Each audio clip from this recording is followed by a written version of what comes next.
Sejam muito bem-vindos a mais uma explicação detalhada por aqui. Hoje a gente vai direto ao ponto para destrinchar uma novidade que, honestamente, é um divisor de águas para quem usa serviços financeiros no Brasil. Estamos falando da recém-publicada Lei 15.252, de novembro de 2025. É quase como uma nova carta de direitos. E o foco total da nossa análise hoje vai ser o capítulo 3 da lei, ali dos artigos 7º ao 11. Esse trecho traz uma mudança monumental nas regras para o débito automático entre bancos diferentes. Acredite, isso vai alterar drasticamente como a gente gerencia aquelas obrigações de crédito todo mês.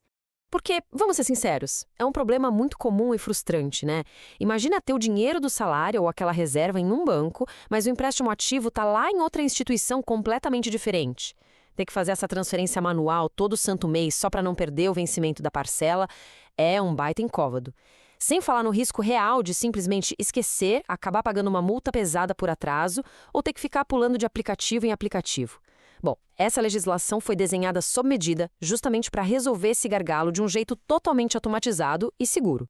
Então, para entender exatamente como isso vai funcionar, a nossa análise de hoje está dividida em 5 partes essenciais. 1. O novo direito financeiro. 2. As regras estritas de autorização. 3. Transparência e aviso prévio. 4. A proibição da recusa injustificada. E, para fechar, 5. Revogação e os próximos passos legais. Vamos lá. Começando pela parte 1, o novo direito financeiro. Como conectar os fundos disponíveis às dívidas existentes. Para dar o pontapé inicial, a gente precisa olhar para o artigo 7º. Ele consagra em lei o direito de solicitar o débito automático de valores depositados numa conta de uma instituição para pagar a parcela de crédito em outra conta. Ou seja, não é mais um favorzinho do banco, é um direito legal e garantido. Mas para isso ficar bem claro, a gente precisa entender quem manda nessa história toda. O artigo 3º, inciso 6, traz a figura do tomador de crédito. Basicamente, a pessoa natural, o indivíduo que foi lá e contratou a operação de crédito. É essa pessoa que tem a chave para iniciar toda essa conexão entre os bancos. E isso ilustra super bem como fica a relação entre as duas pontas dessa história. De um lado da ponte, a gente tem a instituição depositária. Esse é o banco onde o dinheiro está guardado, sabe? Pode ser uma conta corrente tradicional ou até uma conta de pagamento pré-paga. Do outro lado da ponte fica a instituição destinatária, que é onde o empréstimo foi feito e que está só esperando receber o pagamento da parcela. O que a lei faz é literalmente construir uma ponte direta entre essas duas instituições. Passando agora para a parte 2, as regras estritas de autorização. Quais são as proteções obrigatórias nessa conexão? É claro que essa liberdade toda de conectar bancos diferentes exige muita segurança jurídica, né? O débito automático entre instituições não é bagunça. Ele só acontece com autorização prévia e expressa.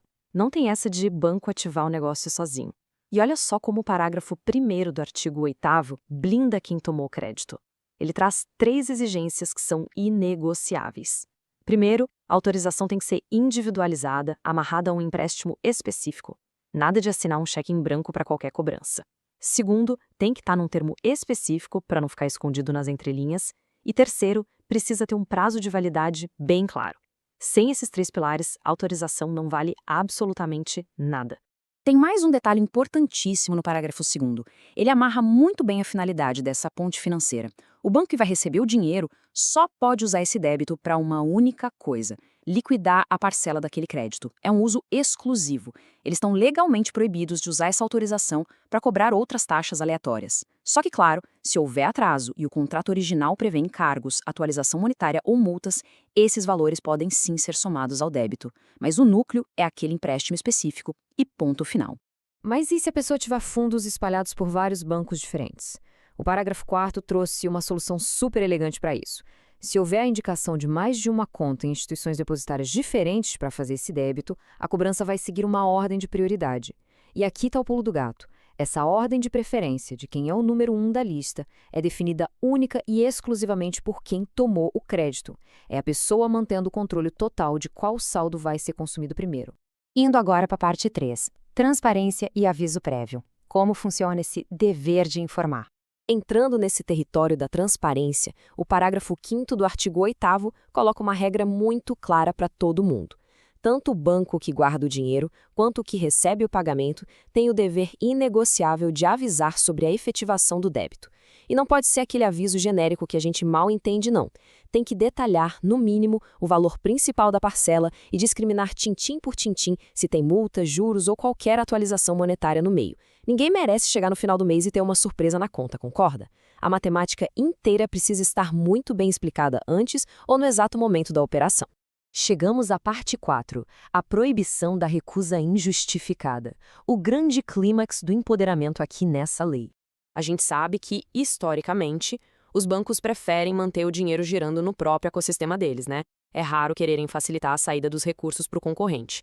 E é exatamente por isso que o texto do artigo 9º é o ponto crucial aqui. Ele diz com todas as letras que a instituição depositária não pode de jeito nenhum recusar o pedido de débito automático sem uma razão que seja justificada, clara e objetiva. Em bom português, o banco onde o dinheiro está descansando não pode criar burocracia do nada, enrolar o processo ou segurar o fundo sem ter um motivo técnico ou legal absurdamente bem documentado. Ah, mas e se der um problema técnico de verdade que impeça a transferência? Bom, o parágrafo único desse mesmo artigo 9º fecha as portas para as chamadas falhas silenciosas. Se tiver uma recusa com justificativa técnica, isso tem que ser comunicado oficialmente para o banco destinatário, ou seja, os bancos que lutem. Eles precisam conversar entre si para garantir que quem está pagando o empréstimo não fique no escuro, descobrindo que o negócio falhou só quando a multa já está correndo. E para encerrar, parte 5, revogação e os próximos passos. Como manter esse controle ao longo prazo? Pessoal, conectar essas contas bancárias não é assinar um pacto para o resto da vida. O artigo 10 garante expressamente que aquela autorização inicial para o débito automático pode ser revogada a qualquer momento. Mudou a situação financeira? Prefere voltar a fazer o pagamento na mão mesmo? Ou decidiu trocar a conta principal? Tudo bem. A decisão e o controle continuam totalmente nas mãos de quem é o titular dos recursos. E vale lembrar que as regrinhas exatas de prazos para essa revogação ainda vão ser detalhadas mais para frente. E por falar em mais para frente, como é que isso tudo vai funcionar no mundo real? Os artigos 11 e 17 passam essa bola direto para o Banco Central do Brasil. O órgão regulador ganhou um prazo máximo de 180 dias para construir todas as engrenagens técnicas que vão sustentar isso. Eles vão ter que ditar os procedimentos de interligação, definir modelos, prazos de repasse e, o que é fundamental para o mercado, colocar os limites de ressarcimento de custos entre os bancos. No fundo, é essa arquitetura tecnológica e financeira que vai tirar essa lei do papel e botar ela para rodar de verdade nos nossos aplicativos. O fato é que a Lei 15.252 traz um avanço fantástico para a liberdade bancária, quebrando de vez esses muros entre as instituições e facilitando demais a gestão de crédito. E aí, políticas bancárias restritivas já causaram alguma dor de cabeça com pagamentos no passado? Essa é uma ótima oportunidade para compartilhar essas histórias logo aqui embaixo nos comentários.